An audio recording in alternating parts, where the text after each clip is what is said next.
வணக்கம். நக்கீரன் கோபால்.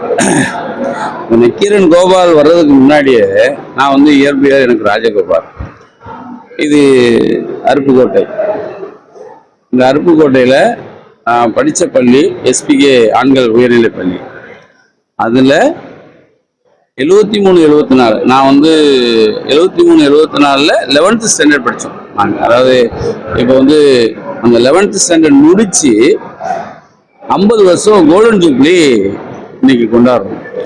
எங்களோட சேர்ந்து ஒரு கிட்டத்தட்ட 70-75 பேர் இன்னைக்கு இந்த விழாவில் பங்கெடுத்துக்கிட்டாங்க. 75 பேரையும் நெல்மணியில் இருக்கிறவங்கள அப்படியே ஒவ்வொரு ஆளாக சேர்த்து 75 பேரும் எல்லாருமே ஒரே ஊரில் இல்லை, எல்லாருமே தூரதேசத்தில் இருக்காங்க, எல்லாருமே வேறு மாவட்டங்கள் இருக்காங்க. எல்லாருமே ஒன்று சேர்ந்து இன்னைக்கு ஒன்று கூடி இந்த பொன்விழா ஆண்டில் சிறப்பாக இன்னைக்கு கொண்டாடுற தினமாக இதை நாங்கள் பார்க்குறோம். வாழ்க்கையில் நம்ம நிறைய கடந்து வந்துட்டோம். ஆனால் இந்த பள்ளி நாட்கள்ங்கிறது சாதாரண விஷயம் இல்லை. பள்ளி நாள் எல்லாருக்குமே இவ்வளவு இந்துமயமாக இருக்கும் அப்படின்னு சொல்றதுக்கு முடியாது. ஏன்னா பல படங்கள் வந்துச்சு. ஆனால் அனுபவிக்கிறது இருக்கு பாருங்க, நம்ம அனுபவிச்சு அதுலேயும் அந்த நாட்களில் நாம் என்னுடைய தோழர்களை, என்னுடைய நண்பர்களை நாங்கள் எப்படி அழைச்சோமோ. ஏன்னா இப்போ என் ஃப்ரெண்டு இருக்கான், சவுந்தன் இருக்கான், அவன் பெரிய மெரைன் இன்ஜினியராக இருப்பான். சம்பத்தன் இருக்கான், அவன் பெரிய வெட்டினரி டாக்டர், பெரிய மருத்துவமனை வச்சுருக்கான். முத்துராஜன் ஒருத்தர் இருக்கான், அதாவது பெரிய பெரிய பதவியில் பெரிய படிப்பு படித்து மிகப்பெரிய அளவில் அந்தஸ்தா இருக்கிறவன் எல்லாருமே தான் அந்தஸ்தை மறந்து ஒரே நிலையில் ஒரே கோட்டில் எல்லாருமே இந்த நாளை நாங்கள் கொண்டாடிட்டு இருக்கோம். அது ஒரு சுகமான போதைம்பாங்கல்ல, சுகமான போதை. ரொம்ப சந்தோஷமா இருக்கு இந்த நாள். அந்த பள்ளி நாட்களில் நமக்கு எந்த பேர்டன் இல்லாமல், எந்த கஷ்டம் இல்லாமல், படிப்பு மாத்திரம் தானே. அது எங்களில் பாதி பேர் நல்லா படிக்கிறவர் இருப்பான், பாதி பேர் படிப்பை தாண்ட முடியாதவர் இருப்பான், படிப்பே வராதவர் இருப்பான். ஆனால் எல்லாருமே ஒரே கோடில் நிற்போம். எல்லாருமே ஒரே கோடு. எல்லாருமே சாயந்தரம் ஆனால் தோல் மேலே கை போட்டு அவன் விளையாட போகிறது, நான் பேசிக்கல நான் ஒரு ஹாக்கி பிளேயர். என் கூட இருக்கிறவன் அத்தனை பேர் அதில் முக்கியமான ஹாக்கி பிளேயர்லாம் இதில் டீமில் இருப்பான். அந்த நாட்களை இன்னைக்கு மறுபடியும் நினைவு கூற ஒரு நாளாகுன்னா என்னுடைய நண்பர்கள், ஏன்னா இதில் என்னுடைய பங்கு எதுவுமே கிடையாது. நான் கலந்துக்கிட்டேன், அவ்வளோதான். ஆனால் என் நண்பர்கள் எல்லாம் சேர்ந்து எல்லாரையும் ஒன்று திரட்டி இந்த நெல்லிக்காய் ஒன்று சேர்க்கறதுங்கிற பெரிய விஷயம். அந்த நெல்லிக்காய் ஒன்று சேர்த்து அதை ஒரே குறையில் அடைக்கிறதுங்கிறதே பெரிய விஷயம். அதை எனக்கு ரொம்ப பெருமையான விஷயம். எல்லாருமே மனம் திறந்து அவன் வாழ்க்கையில் அவன் எப்படி இருந்தோம், எப்படி வாழ்ந்தேன், எப்படி வந்தேன், எனக்கு எத்தனை பிள்ளைகள், எப்படி என் பிள்ளைகளை நான் எப்படி கரையேற்றினேன், இதை எல்லாருமே அவன் பயந்துக்கிறான். அவன் கஷ்டத்தை பயந்துக்கிறான், அவன் நல்லது பகிர்ந்துக்கிறான். இந்த நாள் உண்மையிலே வாழ்க்கையில் இது எல்லாருக்கும் ஒன்று கூடி வராது. எல்லாரும் ஒன்று சேர்றாங்க. ஆனால் எங்களுக்கு சேர்ந்த நட்பு குழாம், எங்களுக்கு சேர்ந்த நண்பர் குழாம் மாதிரி யாருக்கும் இருக்காதுங்கிறது எங்களுடைய நம்பிக்கை. படிக்கும்போது ஒவ்வொருத்தரும் டாக்டர், இன்ஜினியர். ஆமாம். நீங்க எதுவாக நினைச்சிருக்கீங்க? சத்தியமாக நான் எதுவும் இல்லை. நான் உண்மையிலே ஒரு பேசிக்கலாக நான் ஒரு ஆர்டிஸ்ட். என்னை எல்லாருக்கும், என் பையங்க எல்லாருக்குமே தெரியும். என்னை கொக்குன்னு கூப்பிடுவாங்க. கொக்கு போல நீ எப்படா இப்படி ஆனேன்னு கேட்பான். ஆனால் சத்தியமாக, ஆனால் ஸ்கூலில் எல்லாரும் வாத்தியார் கேட்பாங்க தெரியுமா, நீ என்னவா ஆக போகிறாய் அப்படின்னு. என்னவா ஆக போகிறது? அப்போ நான் நினைச்சேன் ஒரு ஐபிஎஸ் ஆஃபீஸர் அப்படின்னு. ஆனால் பிகாம் படித்தோம். பிகாம் படித்த உடனே பேங்க்கில் வேலைன்னாங்க. பிகாம் படித்தவனுக்கெல்லாம் பேங்க் வேலையில் கொடுத்தா இப்போ தெருவா பேங்க் வைக்கணும். அப்போ பேங்க் வேலை இல்லை. அப்போ ஒரு அரிசி கடை, அப்புறம் சென்னையில் போய் வேறு வழி இல்லாமல் நக்கீரன் ஆரஞ்ச பிறகு நக்கீரன் பார்க்கும். ஆனால் அந்த என்னதான் நக்கீரன் இது மாதிரி போனாலும் இன்னைக்கு எனக்கு பெரிய உயரிய விருது தான் கலைஞருடைய எழுதுகோள் விருது. ஆனால் அந்த விருதை விட நான் இன்னைக்கு பெரிய விருதாக நினைக்கிறது என் பையங்களோட சேர்ந்து உட்காந்து அவங்க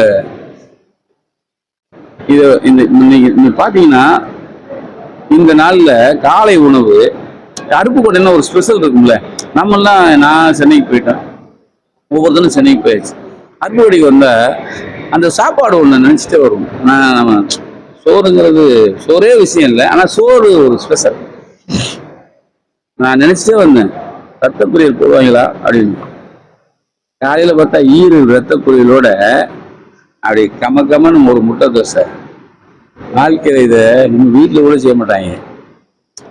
கேப்டா இப்போ கூட இந்த பேட்டியை பார்த்தா எங்கள் வீட்டம்மா கேட்கும், ஏங்க நாங்கள் செய்துருவோம், அறுப்பு போட்ட டேஸ்ட் வராதுல்ல. இப்போ இந்த டேஸ்ட்டை சாப்பிட்றதுக்கு ஒரு நாள் ஆகி போச்சு பாருங்க. அதே மாதிரி இப்போ மத்தியானம் மணக்க சீரக சம்பால பிரியாணி, ஒரு மட்டன் பிரியாணி. நான் சத்தியமா இப்போ வந்து 4 கண்டெய்னர் எடுத்து கொடுத்தேன்ல, வீட்டுக்கு பார்சல் ஃப்ளைட்டில் கொண்டு வரேன். அறுப்பு போட்ட பிரியாணி எங்கடா கிடைக்கும்? அப்போ நினைச்சா அறுப்பு போட்ட பிரியாணி சாப்பிட்றதுக்கு நம்ம மலமா இருக்கும். ஆனால் நம்மோடு வாழ்ந்த, நம்மோடு பகிர்ந்துக்கிட்ட நண்பர்களோட உட்காந்து எல்லாரும் சேர்ந்து ருசிச்சு வாய் ருசிக்கு சாப்பிட்றதுக்குல நிறைஞ்சு உட்காந்துருக்கேன். இப்போ நம் மனசு நிறைஞ்சு இருக்கிறதுங்கிறது இந்த நாளுக்கு இவ்வளோ பெரிய வாய்ப்பு எங்களுக்காக மெனக்கட்டு இத்தனை பத்திரிகையாளர்கள், இத்தனை செய்தியாளர்கள், இத்தனை டிவிக்காரங்க எல்லாருமே வந்து இதை நீங்கள் பெருமைப்படுத்துறதுக்கு நன்றி. ஆமாம், இப்போதான் இன்னைக்கு திட்டம் போட்டிருக்காங்க எல்லாரும். அடுத்ததுல ஃபேமிலியாக சந்திக்கணும்னு ஒரு வேளை பேசுவாங்க. நான் இன்னும் பேசலை. ஃபேமிலி மற்ற இதை கண்டினியூ பண்ணுங்கிறத அதை முடிவு எடுத்துட்டாங்க. நிச்சயமா சொல்கிறேன்.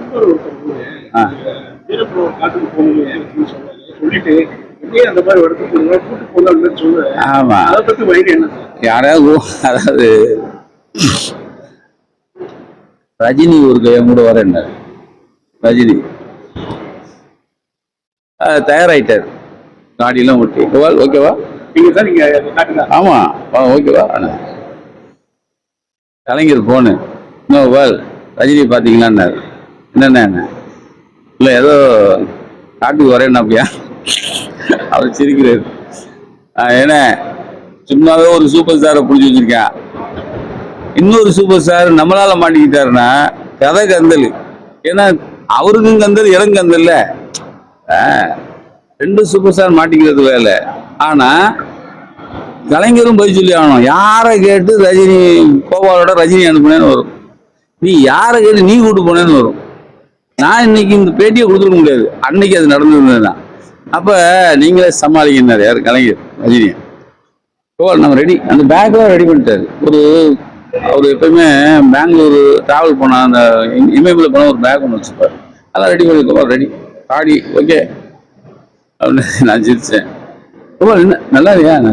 ஏன் என்னங்க நீங்கள், நான் போயிட்டு ரெடி பண்ணிட்டு உங்களை கூப்பிட்றேன்னு அப்படி டேக்கா கொடுத்து போயிட்டேன். இல்லை காடுங்கிறதுன நாம நினைச்சு போறதில்ல, நாம நினைக்கிறோம். ஆனா அவன்கிட்ட இருந்து அழைப்பு இருக்கணும்ல, அவன் உங்களை ஒத்துக்கணும். அவன் ஒத்துக்கலன்னா கதை கந்தல். அவன் வந்து கொஞ்சம் சின்ன சந்தேகம் தான் முடிஞ்சு கதை. அப்படி நிறைய பேரை கொண்டிருக்கான். அதை தெரிஞ்சு நம்ம போயிருக்கோம். நீ நல்லா பாருங்க, 30 வருஷம் ஆச்சு நான் வீரப்பனை பார்த்து. 30 வருஷம் கழிச்சு நீ பேச போறோமே எத்தனையோ, அதுக்கப்புறம் எத்தனையோ சம்பவங்கள் நான் வெளியே கொண்டு வந்து, எத்தனை சம்பவங்கள் நம்ம நக்கின வெளிப்படுத்தாத சம்பவங்கள்ங்கிறத நீங்க விரல் விட்டு தான் எண்ண முடியும்.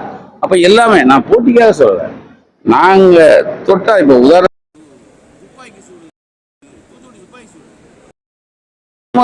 இவன் இப்படித்தாண்டா சுட்டாங்கிறத நம்ம படத்தோட வெளியே கொடுக்கணும்.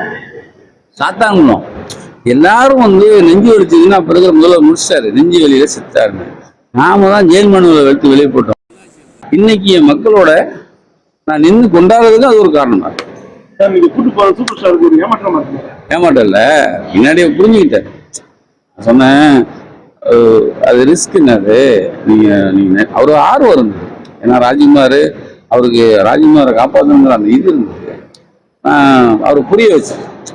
சார் என்ன கோச்சுக்காங்க, நான் சொல்லாமல் போயிட்டேன், ஆனால் இதுதான் பிரச்சனை அப்படின்னு புரிஞ்சுக்கிட்டேன். என்னுடைய பேர் சம்பத்குமார். நாங்கள் வந்து அருப்புக்கோட்டை எஸ்பிகே ஆண்கள் மேல்நிலைப் பள்ளியில் எஸ்எஸ்எல்சி 1973-74 ஆண்டு படித்தோம். அந்த மாணவர்கள் 50 ஆண்டுகள் கழித்து இன்று இந்த ஏஎம்யூடி மஹாலில் சந்திச்சிருக்கோம். எங்கள் மாணவர்களில் இன்று 65 பேர் இந்த சந்திப்பில் கலந்துருக்காங்க. இந்த பொன்விழா ஆண்டு இந்த சந்திப்பில் கலந்துருக்காங்க. முதல் சந்திப்பு இது இரண்டாவது சந்திப்பு. இதில் முக்கியத்துவம் என்னென்னா, இன்று எங்களோடு படித்த மாணவர்களில் ஒருவரான நக்கீரன் கோபால் அவர்கள் இந்த விழாவில் கலந்து கொண்டு மிக சிறப்பித்திருக்காங்க. நக்கீரன் கோபால் இப்போ அவருக்கு சிறந்த இதழவியல் அவருக்கான கலைஞர் எழுதுகோள் விருது கிடைத்ததுனால அவரை பாராட்டும் மூலமாக இன்றெல்லாம் அவருக்கு பாராட்டு கூட்டம் நடத்தியிருக்கோம். அதுவே இன்னைக்கு நடக்கிற இந்த பொன்விழா சந்திப்புடைய ஒரு உச்ச நிகழ்ச்சியாக நிறைவேறுகிறது. அதுக்கு நாங்கள் எல்லாரும் எங்கள் மாணவர்கள் ஒன்று சேர்ந்து ஒரு பாராட்டுறோம். இப்போ நீங்கள் 10th படிக்கும்போது நீங்கள் என்னவாகணும்னு ஆசைப்படுறீங்க? நாங்கள் எல்லோரும் மருத்துவர்கள், இன்ஜினியர் பற்றி ஆசைப்பட்டோம். இப்போ நான் மருத்துவர்கள் ஆகணும்னு ஆசைப்பட்டோம். நான் ஒரு கால்நடை மருத்துவரான, அதுக்கப்புறம் நான் என் மனைவி மருத்துவராக நான் பசங்க 2 பேரும் அப்படி ஒவ்வொருத்தரும் ஒரு இன்ஜினியர் ஆகி கப்பலில் சீஃப் இன்ஜினியராக இருந்துட்டு ஒரு தொழில் இருந்தார். இந்த ஊரில் எல்லாரும் தெரியல, அவர் ஒரு தொழில் இருந்தார். நாங்கள் எல்லோரும் பல விதமாக முன்னேறியிருக்கோம். எல்லாருமே நல்லாயிருக்கும். படித்து சில பேர் வேலைக்கு போயிருக்காங்க, சில பேர் தொழிலில் முன்னேற்றாங்க, சில பேர் இன்ஜினியர். அதில் ஒருத்தர் நக்கீரன் ஒரு சாதாரண ஒரு மாணவனாக இருந்தார். ஏன்னா அவர் இந்த அளவுக்கு வளர்ந்து எங்களுக்கு பெருமை சேர்த்துக்கிறது ஒரு பெரிய ஒரு இயக்கத்தஞ்சு விஷயம்தான். ஏன்னா நாங்கள் எங்களோட சாதாரணமாக இருந்த மாணவர் தான். அவர் இன்றைக்கி இந்தியாவே போற்றக்கூடிய அளவுக்கு ஒரு சிறந்த ஒரு இதழ்வியலாளராக இருந்திருக்கு. அவர் நண்பராக இருந்தது நாங்கள் சொல்லுவோம். அதை கௌரவித்து அதை சொல்லிட்டு அந்த கௌரவிக்கிறோம். நாங்கள் அருப்புக்கோட்டை எஸ்பிகே ஆனந்த மேல்நிலைப்பள்ளியில் SLC 1973-74 படித்தோம். என்னை பொறுத்தளவு நக்கீரன் கோபால் எங்கள் பேச்சுக்கு கிடைத்த ஒரு சாதாரண மாணவனாக பல கஷ்டங்களை எடுத்து அவருடைய ஒவ்வொரு கஷ்டத்திலையும் நாங்கள் நாங்கள் எல்லோரும் இருந்திருக்கோம். ஸோ இந்த நாளிலே அவர் எங்களோடு கலந்து எங்களை எல்லாரையும் உற்சாகப்படுத்தி எல்லோரையும் பலவிதமான மாணவர்கள் இருந்திருக்கோம். பல மருத்துவர்கள், இன்ஜினியர்கள், நிறைய பெரிய போஸ்டில் இருந்தவங்க எல்லோரும் வந்திருக்கிறார்கள். அவர் எல்லோரையும் ஒன்றிணைத்து இங்கே உள்ளூரிலேயும் நிறைய பிஸ்னஸ்மேன் நிறைய பேர் இருக்கிறாங்க. எல்லோரையும் அரவணைத்து இந்த சந்திப்பு நடந்திருக்கிறது. எல்லோருடைய மனநிலையும் மிக நன்றாக இருக்கிறது. எல்லோரும் மிக சந்தோஷமாக இருக்கிறார்கள். எல்லோருக்கும் பலவிதமான பரிசுகளை நாங்கள் அவரவர்களுக்கு வேண்டியதை கொடுக்க இருக்கிறோம். நக்கீரன் கோபாலும் அதை சிறப்பித்து அவர்களுக்கு பரிசுகளை வழங்க இருக்கிறார்கள். அவரை கௌரவித்து நாங்கள் எல்லோரும் அவரை கௌரவித்து ஒரு போர்வால் கொடுக்க இருக்கிறோம். ஏன்னா அவர் ஒரு போராளியாக இருந்து சாதித்திருக்கிறார் வாழ்க்கையிலே. அதை முன்னிட்டு நாங்கள் அவரை சிறப்பிக்க சில நிமிடத்திலே எங்கள் பேட்சுக்கு அவர் கிடைக்க படிப்பதை நம்ம ஆர்வம் படிக்கிற காலத்தில் பார்த்தீங்கன்னா என் கிளாஸில் படிக்கிற காலத்தில் பார்த்தீங்கன்னா கை அப்படி மாதிரி வரும் சார். படம் அப்படியே வரைஞ்சிடலாம் சார். சயின்ஸ் படம் வந்து ஆர்டிஸ்ட் அப்படி ஒரு ஆர்டிஸ்ட் இருக்கும் சார். நான் அப்போயே நான் எடுத்தேன் இல்லை பெரிய ஆள் ஆகிருந்தேன், பெரிய ஆர்டிஸ்ட் ஆகிருந்தேன் அப்படியே சொல்லுவேன் சார். அவர் ஞாபகம் இருக்கான்னு தெரியல, ஆனால் எங்களுக்கு மன திருப்தியாக இருந்துச்சு சார். ராஜேந்திரன் மன திருப்தி. என் பேர் ராஜேந்திரன். நான் பிரிசல் டிபார்ட்மெண்ட்